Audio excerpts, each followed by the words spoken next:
அனைவருக்கும் வணக்கம்.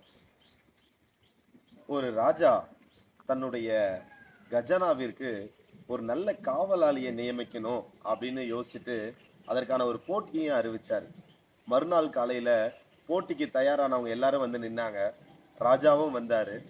எல்லாரையும் கூப்பிட்டு ராஜா சொன்னாரு, அங்க தெரியுது பாருங்க, அதுதான் கஜானாவினுடைய மெயின் டோர். அந்த டோரை ஓபன் பண்ணணும். யாரு ஓபன் பண்றீங்களோ நாளையிலிருந்து நீங்க வேலைக்கு ஜாயின் பண்ணிடலாம் அப்படின்னு சொன்னாரு. முதல் போட்டியாளர் ஒருவர் வந்தாரு. தொலைவில் இருந்து அப்படியே பார்த்தாரு.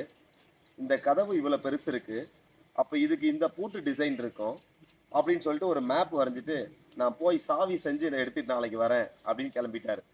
அடுத்த ஒருத்தர் வந்தாரு. கஜானாவோட கதவு அப்படின்னா நல்ல திக்னஸா இருக்கும்.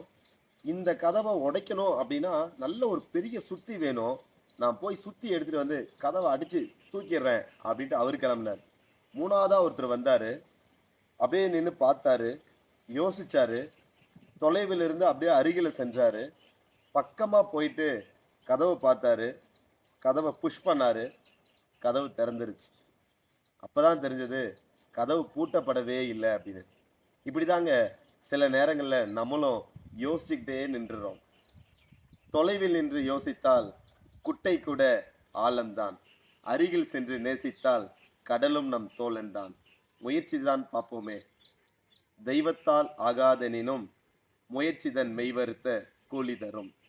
நன்றி.